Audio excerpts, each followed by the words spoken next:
harvest folks, at least one of those belongs to me, so just keep it clean, people, keep it clean. Keep it competitive, because it is our biggest fundraiser, and it's a great way for us not to only get to know one another, but to support the mission of this congregation. Oh, good, people are still coming in. If you are online with us this morning, a very big special welcome to you on this All Souls Day, and please introduce yourself in the chat. A few announcements. After this service today, Reverend Jay and I will be holding what we're calling a grief circle. It'll be an opportunity for you to sit and reflect and share stories about the loved ones in your life who are no longer with us, and the gifts, the parting gifts as that we like to say in religious education that they provided for you. Come be part of that, share your stories, help lighten the load of maybe the grief you might be feeling on this All Souls Day. I want to share these words with you from Kathleen McTeague to start our worship today.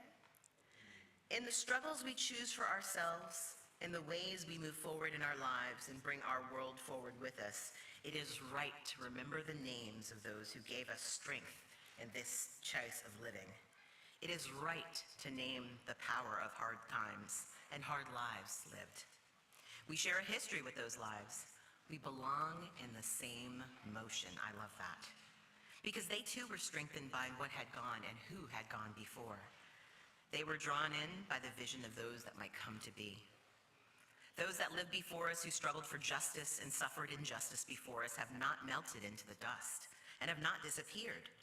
They're with us still. Their lives they lived hold us steady.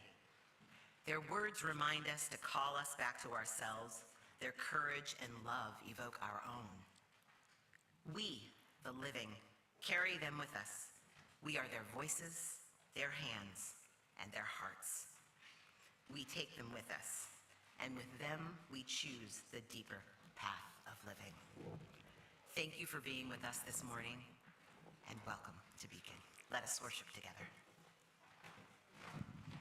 Thank you, Jermaine, and thank you for everyone who worked on Harvest Delight. That was an amazing event. And we also had another amazing event last Sunday, a spectacular concert.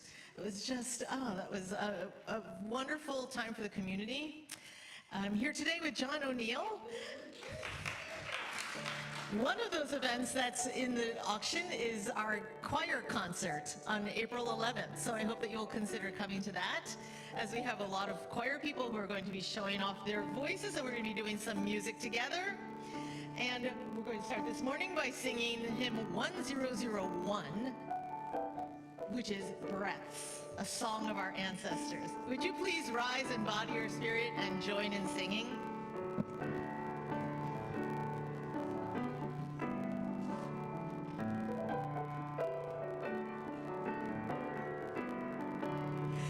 Listen more often to things than to beings. Listen more often to things than to beings. 'Tis the ancestors' breath while the fire's voice is heard. 'Tis the ancestors' breath in the voice of the waters.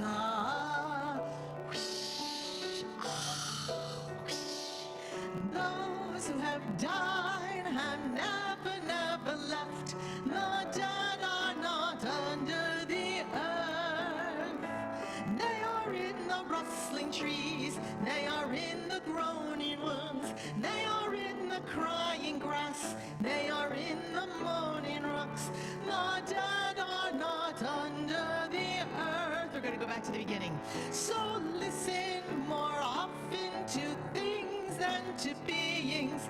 Listen more often to things than to beings. 'Tis the ancestors' breath while the fire's voice is heard. 'Tis the ancestors' breath in the voice of the waters.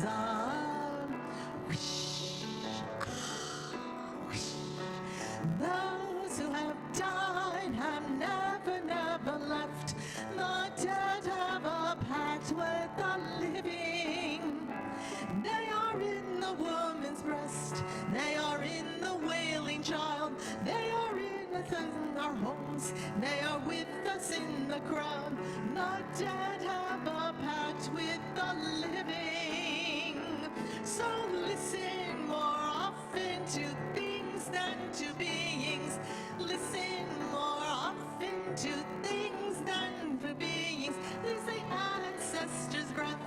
while the fire's voice is heard. 'Tis the ancestors' breath in the voice of the waters. Zah, zah, zah.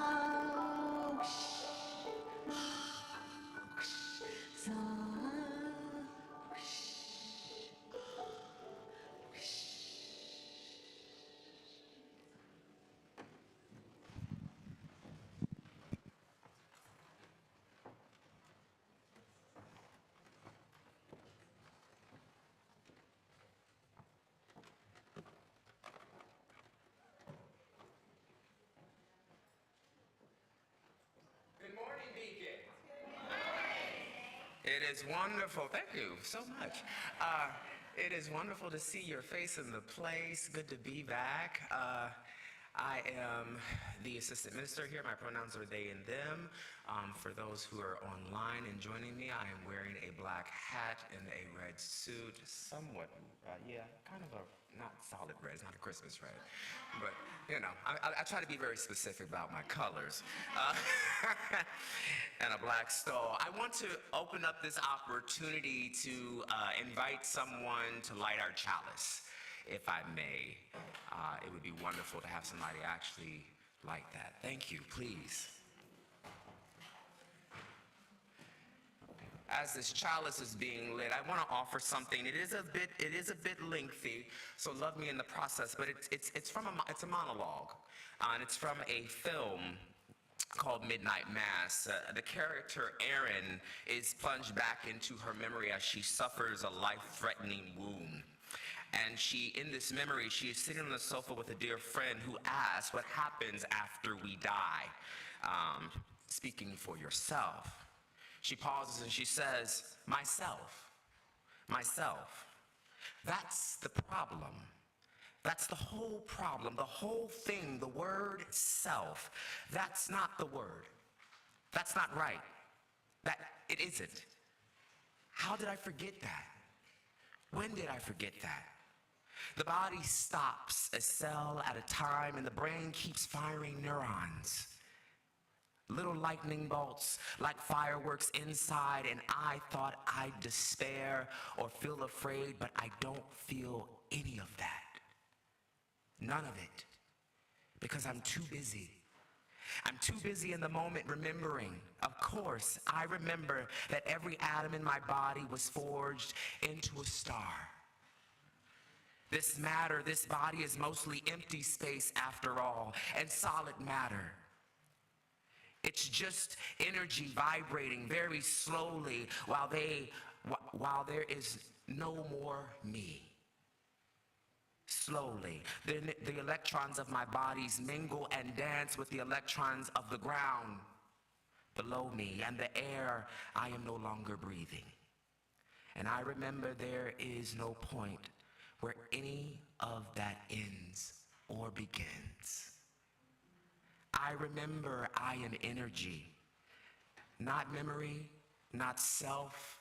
My name, my personality, my choices, all came after me. I was before them, and I will be after. And everything else is pictures, picked up along the way. Fleeting little dreamlets printed on the tissues of my dying brain. And I am the lightning that jumps between. I am the energy firing neurons, and I am returning. By just remembering, I'm returning home. It's like a drop of water falling back into the ocean of which I've always been a part. All things a part. You, me, my little girl, my mother, my father, everyone who has ever been, every plant, every animal, every atom, every star, every galaxy, all of it. More galaxies in the universe than grains of sand on the beach. And that is why we're talking about what we say is God. The cosmos, the infinite, the dreams. We are the cosmos. We are dreaming about ourselves. It's simply a dream. That I think is my life every time But I'll forget this. I always do. I always forget my dreams. But now, in this split second, in the moment I remember, the instant I remember, I comprehend everything at once. At once. There is no time. There is no death in this moment. Life is a dream. It's a wish made again and again and again and again into an eternity. And I am all of it. I am everything. I am all. I am that I am. Midnight Mass.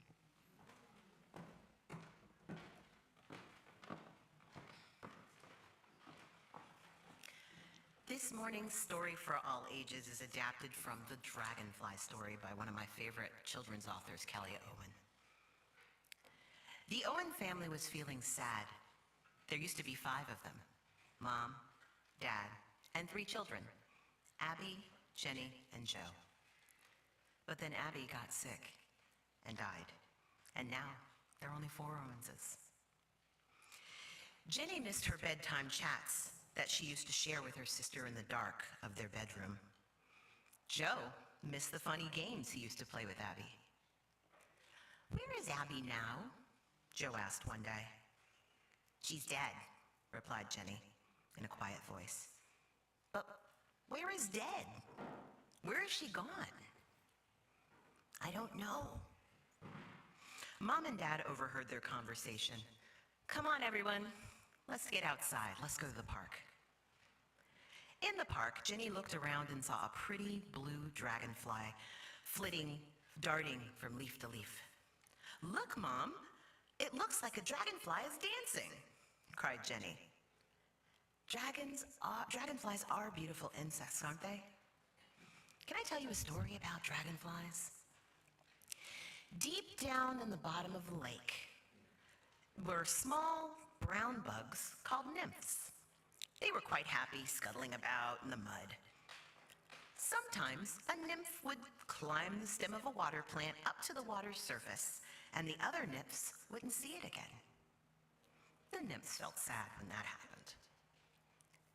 "I know," said one nymph one day. "We need to make a promise. If any of us ever go up to the top, we must remember to come back down here and tell the others what's up there." Sometime later, that very same nymph felt the urge to climb up a plant. So she grabbed the stem and slowly went up to the surface of the water. When she reached the top, she was very tired, and so she closed her eyes and fell asleep on the leaf in the warm sun. When she opened her eyes after that nap, she looked down at the water and saw that her bug body had totally changed. She now had a long blue tail and 4 fluttery wings that glistened in the sun. With a whoosh, she shot up into the breeze and flew high above the sparkling water. This new dragonfly dipped and swooped and skimmed the water's surface. She felt so free. Eventually, she grew tired and rested on a lily pad. When she looked over the edge, she could see her nymph family on the bottom of the lake far below. "I promised to go back down and let them know that I'm okay and enjoying the breeze and the sunshine." So she tried to dive down, but her light dragonfly body bounced off the surface of the water. Now that the nymph had become a dragonfly, she could no longer go under the water. "I can't go back and tell them," she cried. "I'll just wait until it's their turn to become dragonflies. They'll come up and know where I went, and we can all be together again." And so she flew off, continuing to enjoy the sunshine and the breeze. So when we die, perhaps we turn into something new too, something beautiful, like dragonflies. Maybe the sunshine and breezes remind us of those who loved us and have left, said Joe. "That's a nice way of thinking about it," said Dad. "We all miss Abby very, very much and didn't want her to leave us so soon. But I think you're right. We believe she's just like a beautiful dragonfly flying around a lake in the sunshine." And so Mom, Dad, Jenny, and Joe spent a long, lovely day in the park together, playing and just being with each other. And every now and then, a dragonfly would dance around them, reminding them of their lively, happy sister. As Unitarian Universalists, many of us believe that when someone passes on and becomes an ancestor, they are still connected to us, just in a different way. Maybe they become a pleasant memory that we call upon when we feel sad or when we miss them. Maybe their essence is still around us, supporting us and encouraging us to continue doing the good works. Whatever you believe, taking time to be grateful for the time you got to spend with your loved ones is a beautiful, beautiful way to honor their lives. So can you help me remember to be grateful for everyone who has come before us and has enriched our lives? Here ends our time for all ages.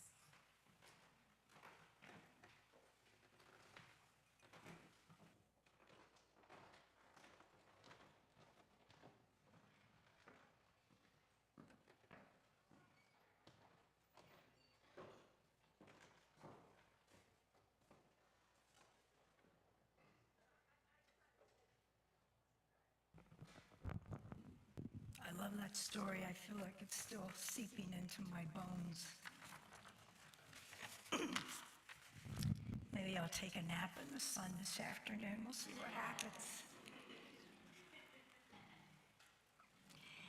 Good morning. Everybody get an extra hour? Or were you up for that baseball game last night? Huh? So good morning again. I'm Maureen Irwin, and I'm honored to serve as one of your Beacon chaplains. My pronouns are she, her, and for a visual, I'm 5'2", reddish-brown hair, each of them holding with this maroon scarf that designates me as a chaplain. And there's some others here in the congregation this morning. Last month's theme was compassion, and this month's theme is gratitude. And we have sandwiched in this weekend on All Souls Day, a day set aside by some Christians to mourn loved ones who have died. Grief and mourning feels like it's an appropriate interface between compassion and gratitude, because mourning the loss of a loved one requires, first and foremost, we have compassion for ourselves and we have compassion for others. As the initial deep grief moves on its journey, we can begin to have gratitude for the loved one we mourn. We can have gratitude for the gift of them being in our lives, the gift of the qualities that we admired about them, and yes, even the less admirable qualities that may have brought us stress, but perhaps also some teachings that helped our love mature and teach us a little better how to interact with all of the other loved ones in our lives. Beacon chaplains are trained to provide the presence of compassion and companioning those who are grieving. And I know some of you may be joining Reverend Jermaine after this service. And if you'd like to have the presence of a longer-term presence of the chaplain to support you in your grief, please let one of the chaplains know, or the ministerial team. The other function that Beacon chaplains provide is facilitating our weekly candle lighting. As Christians honor the death of all souls collectively, Jews honor the loss of loved ones individually on their yard site by lighting a candle on the anniversary of their death. And so today I light our first candle in the name of Garrett Zito, son of Beacon friends Mindy and Rich Zito, who died 3 years ago today. Along with all of the other souls you have loved and lost in your life, may their memory be a blessing. And today we light a candle for all the individuals in our country at the margins, either because of their gender, their color, their religion, their culture, or they are at the economic margin suffering from the absence of support so needed for themselves and their families. May the one who hears the cries of the world bring healing and comfort to all those who are suffering and grieving.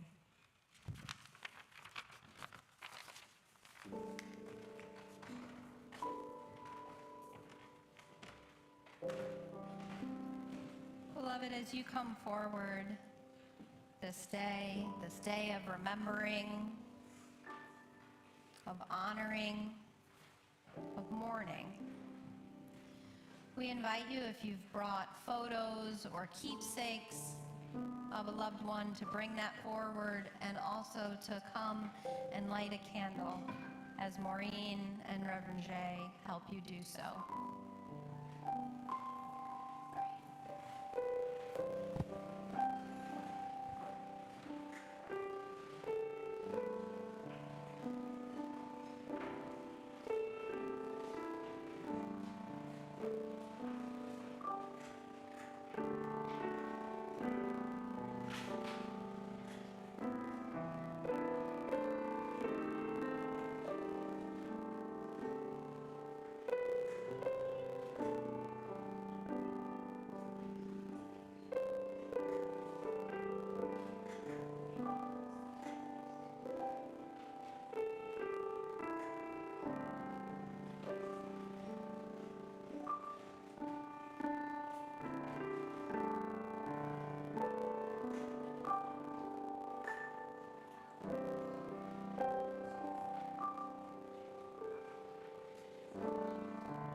sow in tears will reap in joy, will reap in joy. Those who sow will sow in tears, will reap in joy. Those who sow in tears will reap in joy, will reap in joy. Those who sow in tears will reap in joy. You turn my mourning into dancing, so that my soul might sing to you, so that my soul will sing to you. And it not be still. You turn my mourning into dancing,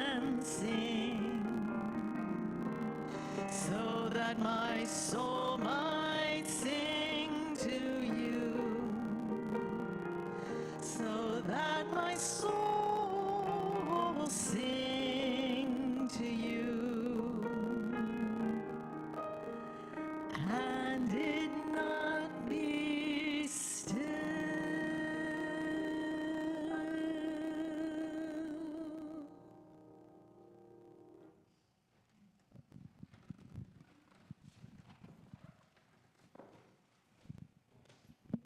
Thank you, Lisa. Thank you, John. Beloveds, thank you for the altar we have built together, for the lights on this table. If we haven't met, I'm Reverend Robin. My pronouns are she, her. I'm a member of your lead ministry team here. And honored to be leading this service of memory with Reverend Jay, the two of us here together. Grateful for the memories and the names that we are each bringing into this space, even those of you who are joining us online. I want to bring a few more names at this particular moment in our country. I'm part of several coalitions that are working for justice for our immigrant neighbors, friends, beloveds, family members, some of us here in this sanctuary.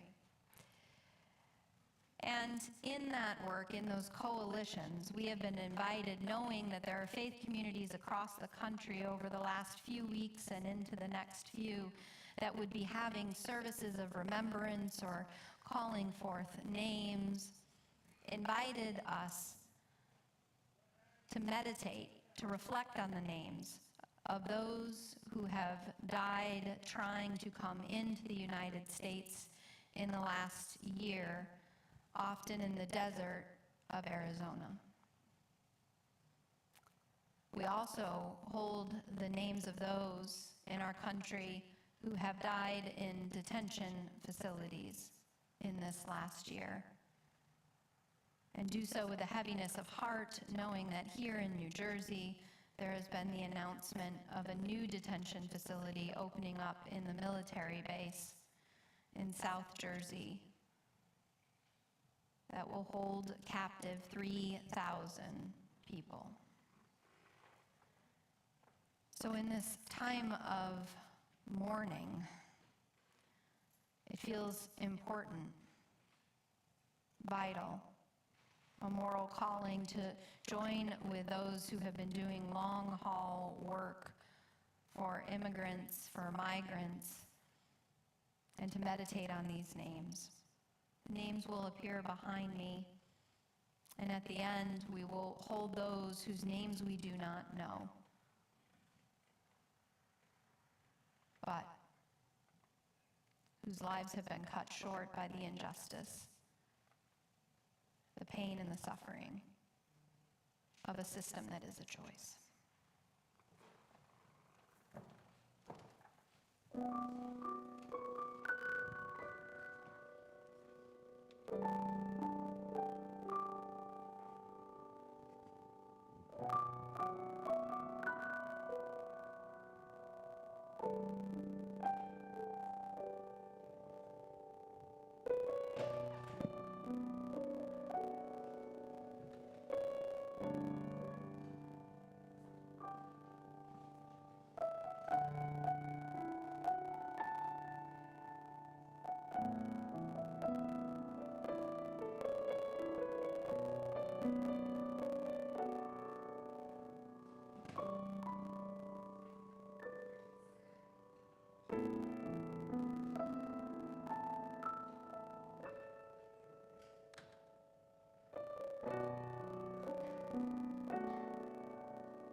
When we're weary and need strength, we remember.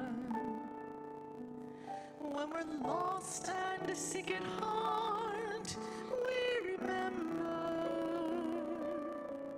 When we've joys we yearn to share, we remember. We remember.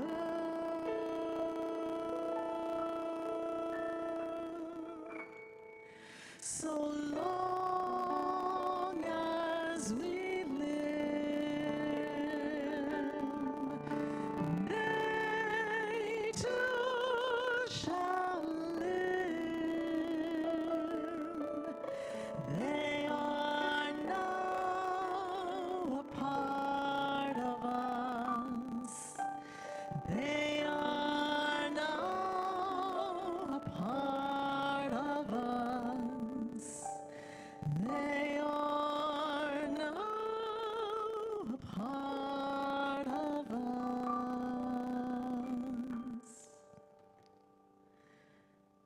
As we remember,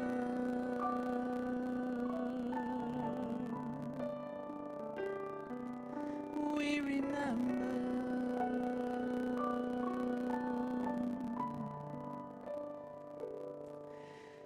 We remember.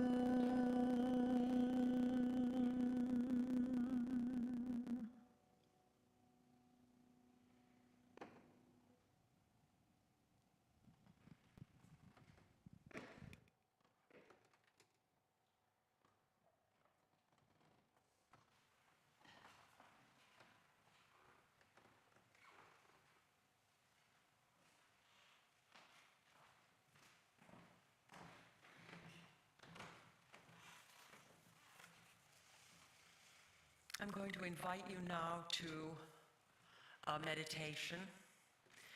And as we learned from an interim minister who was here, the silence that we experience together has a different feeling and heft from the silence we experience alone. So we'll close with the silence.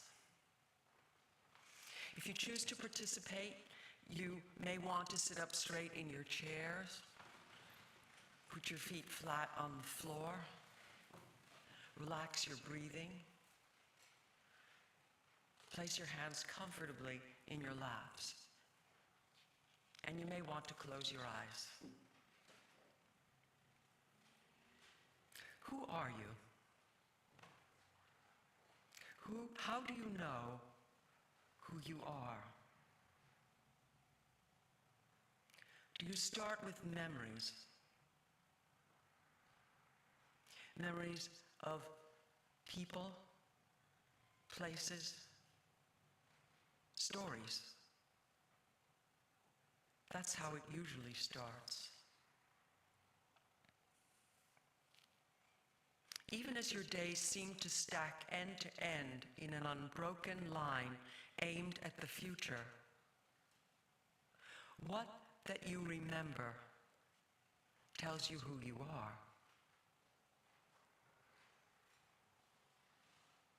What memories inform your sense of becoming? And what that you remember threads you back always into the past, the omnipresent past. What faces, what forms, what temperaments speak to you, speak through you. Now, picture two epics coded in DNA, the chemical memories that come together to make you, without your ever having known them. What countless others speak through your face, your form, your temperament?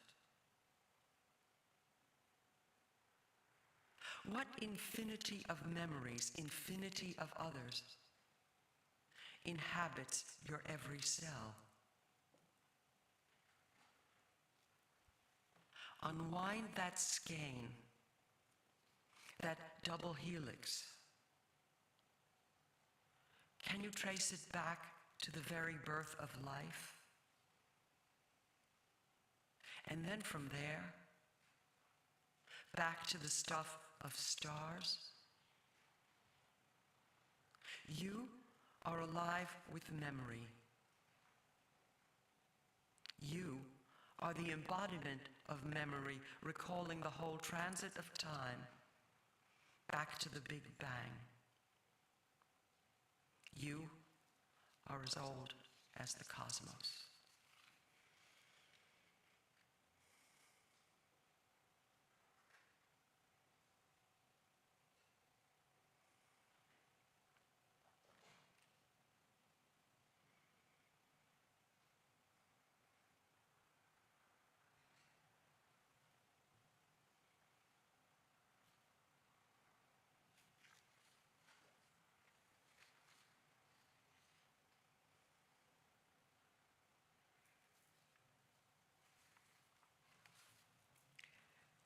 When you feel ready, open your eyes and bring your attention back to this space.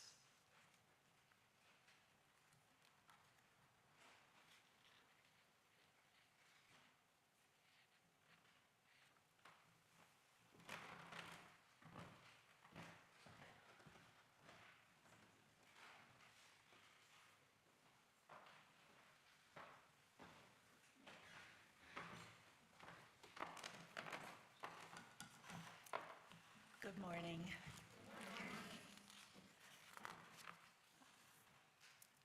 My name is Julia Ruth Curry Miller, and my pronouns are she, her. I'm an 80-year-old white woman with salt and pepper hair and a red dress on. I'm here to talk about how Beacon helped me to transition from wife to widow, and in fact helped my husband and I and our family as we made this transition with David.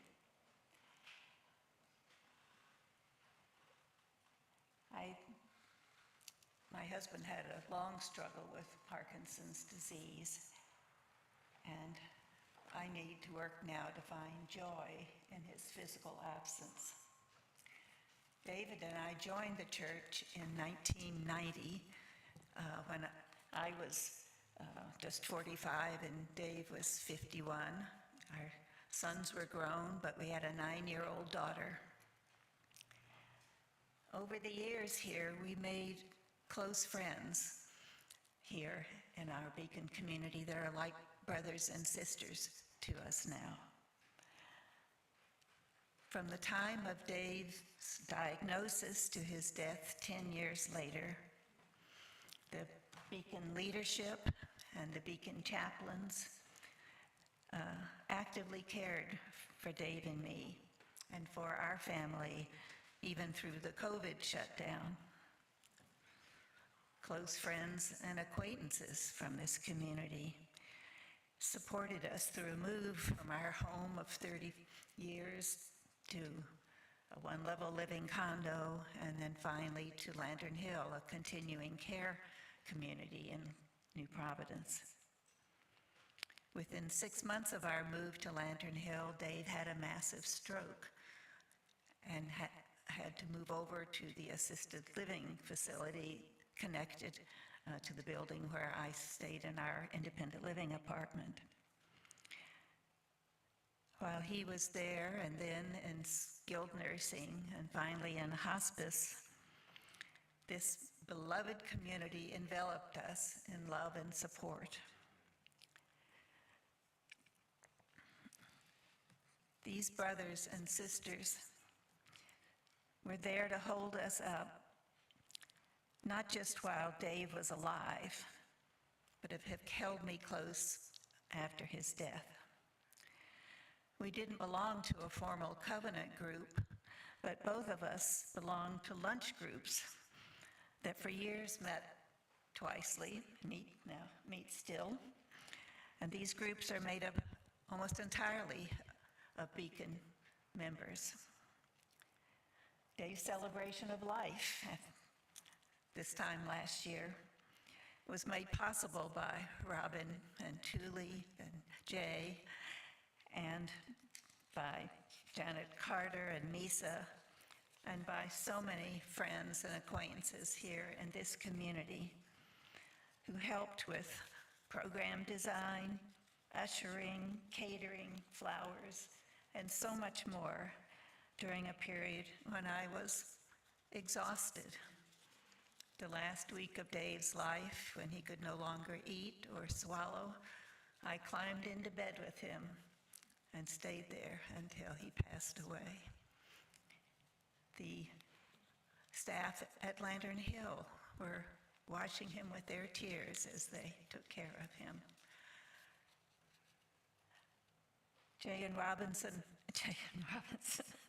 Robin and Jay.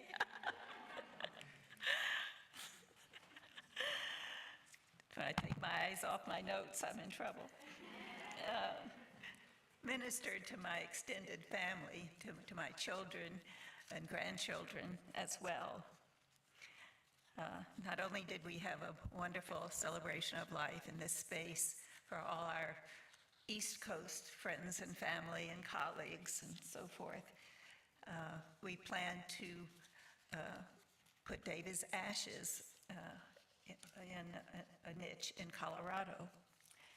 We were so fortunate that fate allowed Robin and Jay and some of the chaplains in this congregation to attend a conference in Colorado nearby when my family was there, a gathering of 50 or so of my family and friends.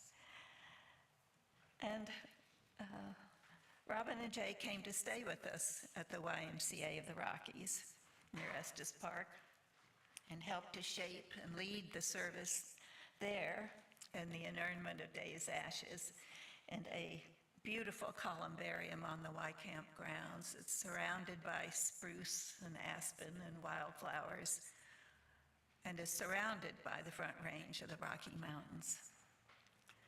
My family and friends told me that they had never experienced such a moving ceremony as the one that Robin and Jay led that day, even to the moments we were putting Dave's ashes into the niche.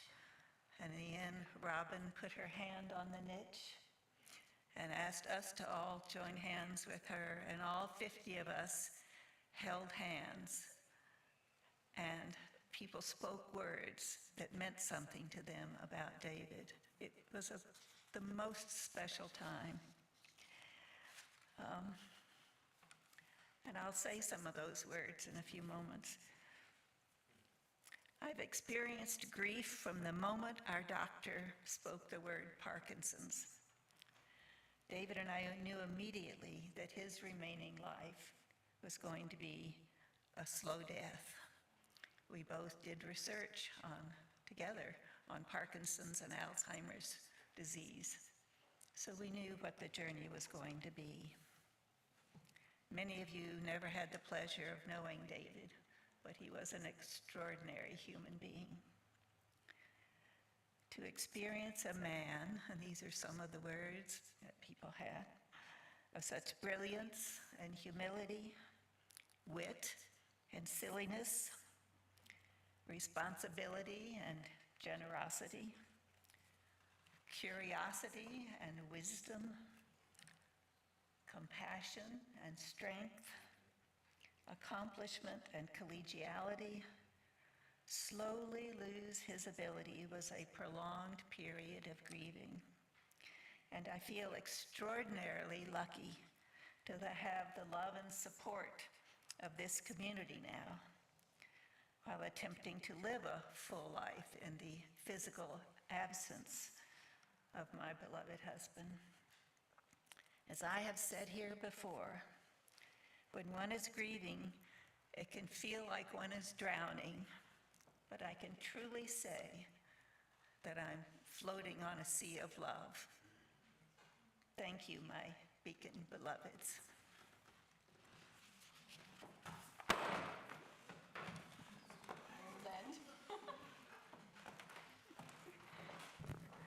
Thank you, Julia. Thank you for the words you shared, and even more deeply, thank you to you and David for being such an extraordinary blessing to this Beacon community. Our morning offering, beloved, now will be received with hearts that overflow with gratitude, and I see a few tears that are flowing as well. Thank you.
This poem comes from Naomi Shihab Nye, and if you're not familiar with it, you should know that she wrote it after experiencing what the poem describes.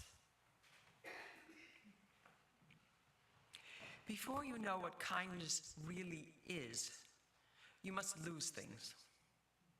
Feel the future dissolve in a moment like salt in a weakened broth.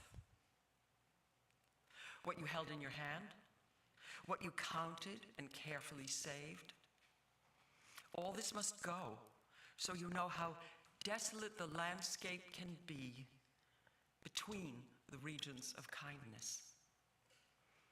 How you ride and ride, thinking the bus will never stop. The passengers eating maize and chickens will stare out the window forever. Before you learn the tender gravity of kindness, you must travel where the Indian in a white poncho lies dead by the side of the road. You must see how this could be you. How he too was someone who journeyed through the night with plans and the simple breath that kept him alive. Before you know kindness as the deepest thing inside, you must know sorrow as the other deepest thing. You must wake up with sorrow. You must speak to it till your voice catches the thread of all sorrows and you see the size of the cloth. Then, it is only kindness that makes sense anymore. Only kindness that ties your shoes and sends you out into the day to gaze at bread. Only kindness that raises its head from the crowd of the world to say, "It is I you have been looking for." And then goes with you everywhere, like a shadow or a friend.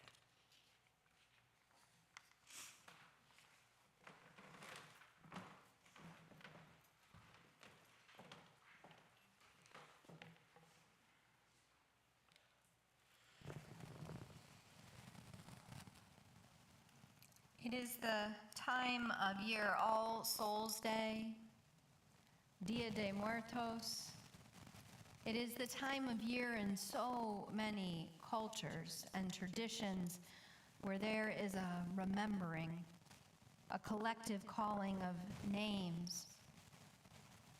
In past years, when we have had someone whose heritage includes Dia de Muertos, we have built a Day of the Dead altar together.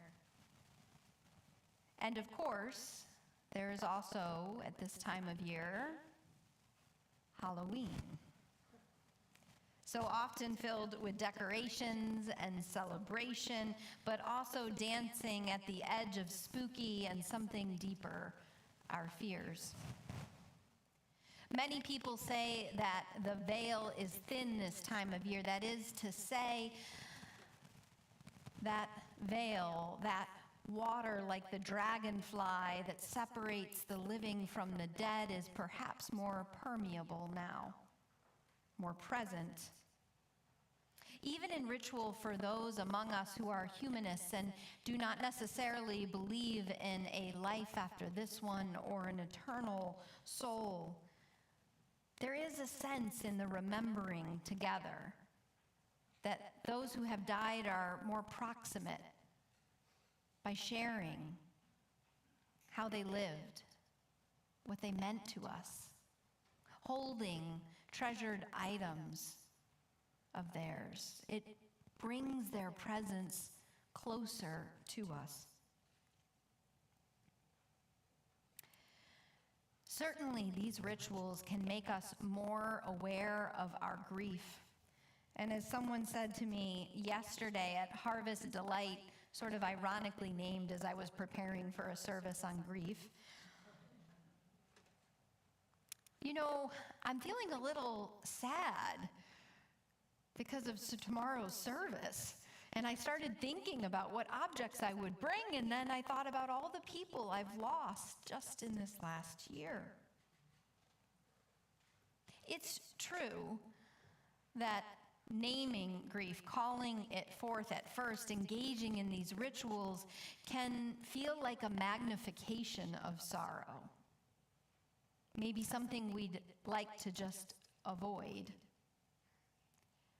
But there's also something vital in these rituals. There is a reason why we hold memorial services, and so often in Unitarian Universalism call them celebrations of life. This past summer, as you've heard, some of your chaplains, some of whom are here, who went to the workshop. If you went to the workshop, Maureen, I'm looking at you. Would you raise your hand?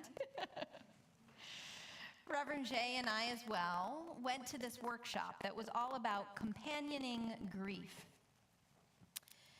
We learned all manner of interesting facts, one of which I didn't know, which is that when you are deeply in grief, the mechanism that tells you you're thirsty and starting to get dehydrated gets suppressed. So it is easier for those who are in grief to become dehydrated and then to have all manner of other health phenomenon happen. I know. So they taught us that when you're companioning someone who is deep in grief, to actually make sure that they're getting enough water and to be aware that they're probably not getting enough sleep. They may be over or under eating. It's why at memorial services sometimes people faint or have different kinds of health phenomenon. It's the physical embodiment, right, of the emotional and spiritual pain. We also learned how to become experts in grief. No, I'm just kidding. We learned the opposite of that. They told us not to do that. They did teach us something really important, though, about grief. And that is, one of the most important things when someone is grieving is that they be companioned in their grief. Because grief that is not companioned can get stuck, can become a hindrance to living. Now, this can happen for all kinds of reasons, and I bet that maybe even some of us here in the sanctuary have experienced this. Because sometimes when we're grieving, maybe the person who died, we had a complex relationship with them. And there's no one around us who seems to be able to hold that. And so we are forced either into remembering them as someone they weren't to us and ignoring the hard parts, or simply not remembering them at all. Sometimes grief can get stuck because of the way in which someone died. Sometimes it's how our culture treats the way in which they died and puts a silence around it. Think of those who have someone who has died by completing suicide, and how sometimes whole families and systems won't even acknowledge how the person died. And sometimes our grief can become stuck because of the way in which our family systems don't work. Maybe governed by alcoholism or family secret keeping or abuse or patterns that even deny us the smallest of spaces to grieve. One of the most essential acts, one of the leaders of this workshop in grief companioning said that communities like ours can do is to companion grief. Because he said, when you are able as a community to companion grief, the grief can be transformed into mourning. And as Misa sang to us this morning, pun intended, our mourning can be transformed into dancing. Now, if you're deep in the throes of grief, you might be thinking right now, as I have when I first heard that, okay, nice thought, it's poetic, but that doesn't work that way. There is the possibility, beloved, of moving from that sense of drowning to floating on a sea of love. But it first takes the acknowledgement and the community space that allows us to be in grief and doesn't ignore it. There's so much wisdom in many practices throughout different cultures of wearing a symbol or a particular kind of clothing to denote that you are heavy in grief. I was reminded of this recently when a colleague of mine, a rabbi, when his adult son died suddenly in his sleep. In many Jewish communities, when someone experiences a death, a loss, they wear a piece of torn cloth. It is to symbolize that the fabric of this person's life has been torn. But it is also practically a great kindness, as the poet describes. Because by wearing that torn cloth as you navigate through your life, it allows people to see you and to know they ought to be a little more tender, perhaps, with you, a little more present with kindness, maybe even ask you about who or what you are grieving. Have you ever had the experience maybe of being in a public place and being in great grief and watching someone who knows you and knows you're grieving run to the other side of the grocery store? This practice is designed to counteract that really toxic culture of avoiding sorrow and instead invites us to companion one another. And when my friend's son died, he's a spiritual leader in a local community, and I thought, what a kindness that this man that has so led in community, that has been so supportive and present for so many people, now can wear a symbol that when he's out in the community, I hope that kindness can be returned to him, because people know from the outset that he is in mourning. So many of us right now are walking around, are journeying in our lives with profound grief, any manner of loss, but no one can see it. Our clothes are not torn. We do not wear a symbol. We are not cloaked all in black or white or some common way to say, my heart, my world has been torn apart. Some of you are in the midst of a dissolution of a relationship you thought was your great love, or the dissolution of an idea of who you are in the world. Some of us in this last year have buried parents, siblings, beloved friends, even children. And there is the grief, too, of a diagnosis like Parkinson's that suddenly tears the story from you, the story of what you thought your life would be.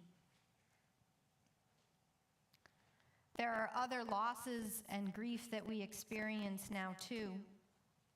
Of course, in the time in which we are living, the names that you saw on this screen, the loss, the tearing of who we thought we perhaps were as a country, and in some ways who we once were,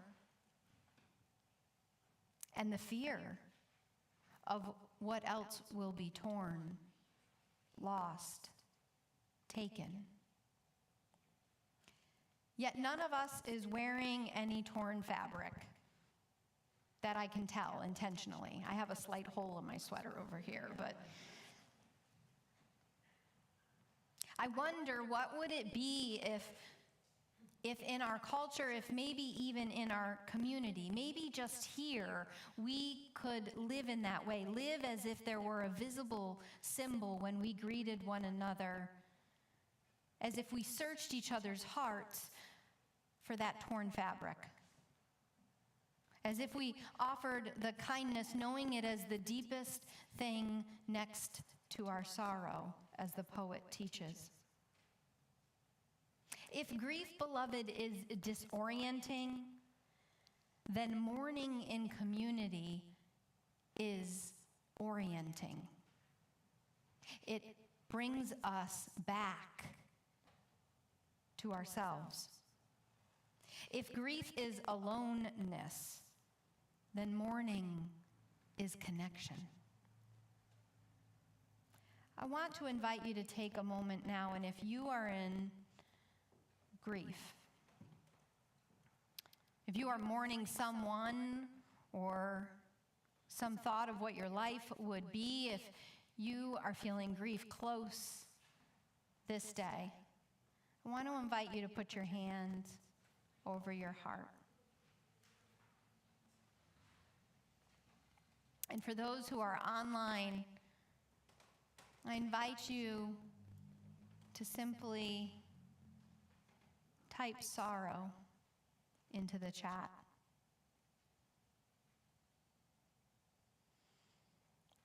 Would you take a moment and look around this sanctuary?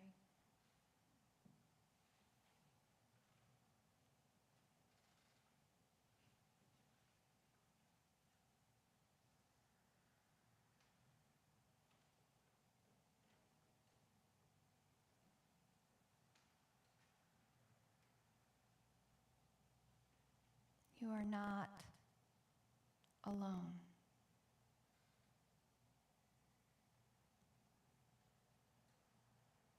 We remember.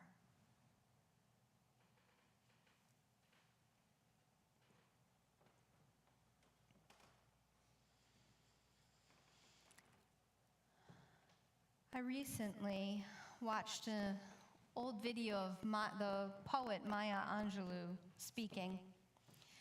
And she was talking about yes, there are tissues being passed around.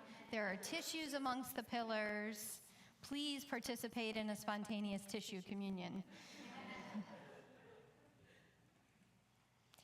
The poet Maya Angelou was talking about people who have the ability to walk into a room and you feel their energy. She said sometimes we call it charisma. Have y'all experienced someone like this? They just come in and maybe you're this person. You're like, yeah, I'm that person.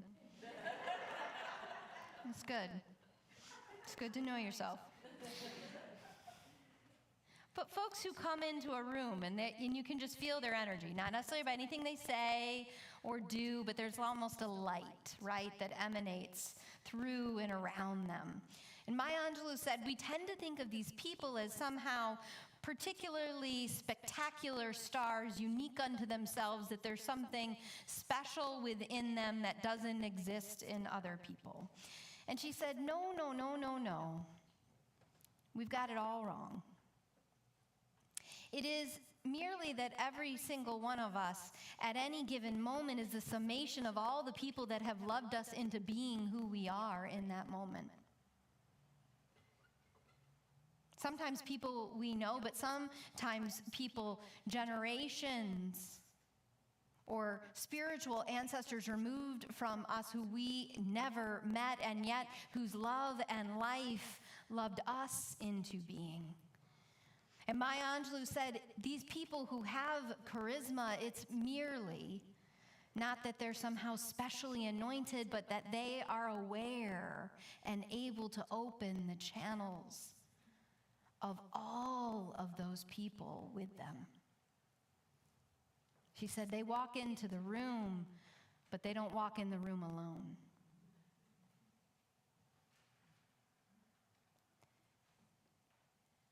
This is too why we remember, why we gather our grief, and how that grief is transformed into mourning, and how that mourning could be transformed into dancing.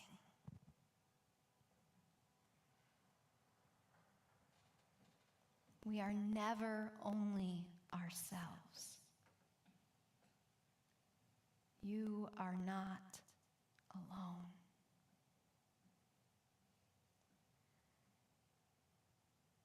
So may you journey in the days you are given, beloved, with ancestors of courage and heart and spirit, with the light of the light of the light, from strength to strength. Amen.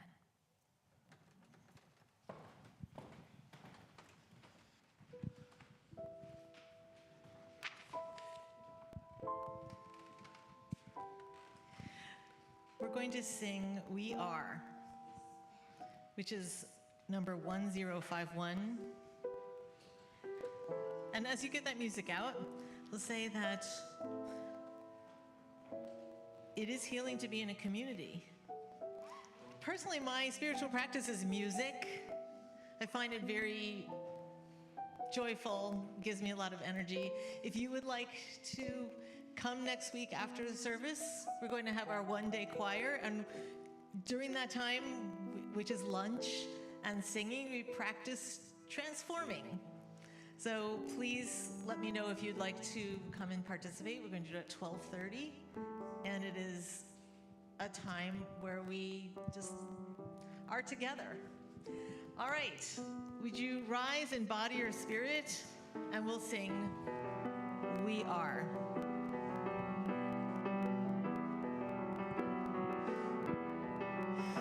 For each child that's born, a morning star rises and sings to the universe who we are. For each child that's born, a morning star rises and sings to the universe who we are. We are our grandmother's prayers, and we are our grandfather's dreamings. We are the breath of our ancestors. We are the Spirit of God. We are mothers of courage and fathers of time. We are daughters of dust and the sons of great visions. We're sisters of mercy and brothers of love. We are dovers of life and the builders of nations. We're seekers of truth and keepers of faith. We are makers of peace and the wisdom of ages. We are our grandmother's prayers, and we are our grandfather's dreamings. We are the breath of our ancestors. We are the Spirit of God. We are mothers of courage and fathers of time. We are daughters of dust and the sons of great visions. We're sisters of mercy and brothers of love. We are lovers of life and the builders of nations. We are seekers of truth and keepers of faith. We are makers of peace and the wisdom of ages. We are our grandmother's prayers, and we are our grandfather's dreamings. We are the breath of our ancestors. We are the Spirit of God. For each child that's born, a morning star rises and sings to the universe who we are. For each child that's born, a morning star rises and sings to the universe who we are. For each child that's born, a morning star rises and sings to the universe who we are. For each child that's born, a morning star rises and sings to the universe who we are. Beloved, would you take hands for our closing blessing? And now may the love which is our source and ultimate return, the love which weaves us with our ancestors and the generations that will come, may that love hold you and sustain you. And may that love so overflow to be a kindness you give to all whom you meet until we meet once more. Amen. Amen.